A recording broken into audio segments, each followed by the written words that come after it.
साथियों, भारत के लोकतंत्र में समाही शक्ति ही देश के विकास को नई ऊर्जा दे रही है, देशवासियों को नया विश्वास दे रही है।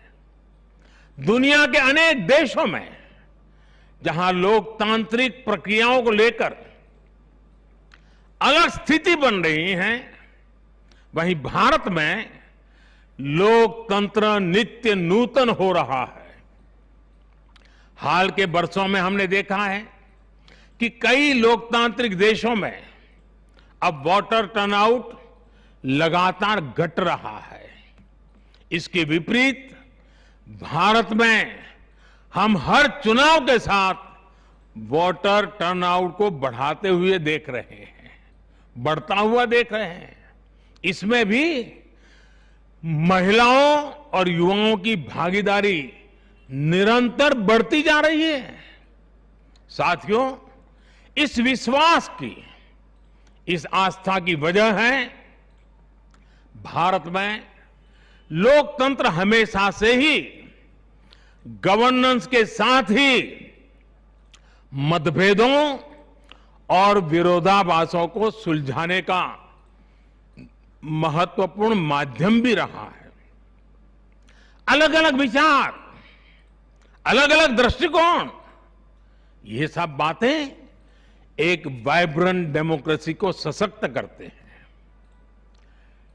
डिफरेंसेस के लिए हमेशा जगह हो, लेकिन डिस्कनेक्ट कभी ना हो, इसी लक्ष्य को लेकर हमारा लोकतंत्र आगे बढ़ा है। गुरु नानक देव जी ने, और बड़ी सटीक बात कही है, गुरु नानक देव जी ने भी कहा है, जब लग दुनिया रही है नानक, जब लग दुनिया रही है नानक, किछु सुनिए किछु कहिए। यानी जब तक संसार रहे तब तक संवाद चलते रहना चाहिए। कुछ कहना और कुछ सुनना, यही तो संवाद का प्राण है, यही लोकतंत्र की आत्मा है। पॉलिसीज में अंतर हो सकता है, पॉलिटिक्स में भिन्नता हो सकती है, लेकिन हम पब्लिक की सेवा के लिए हैं। इस अंतिम लक्ष्य में कोई मतभेद नहीं होना चाहिए। वाद संवाद संसद के भीतर हो या संसद के बाहर, राष्ट्र सेवा का संकल्प, राष्ट्रहित के प्रति समर्पण लगातार झलकना चाहिए।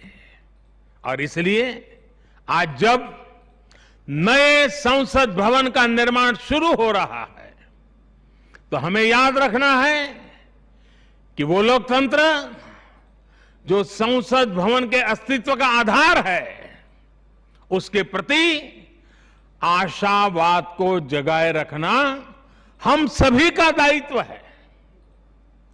हमें हमेशा याद रखना है कि संसद पहुंचा हर प्रतिनिधि जवाबदेह है। ये जवाबदेही जनता के प्रति भी है और संविधान के प्रति भी है। हमारा हर फैसला राष्ट्र प्रथम, नेशन फर्स्ट, इसकी भावना से ही होना चाहिए। हमारे हर फैसले में राष्ट्रहित सर्वोपरि रहना चाहिए। राष्ट्रीय संकल्पों की सिद्धि के लिए हम एक स्वर में, एक आवाज में खड़े हो, ये बहुत जरूरी है।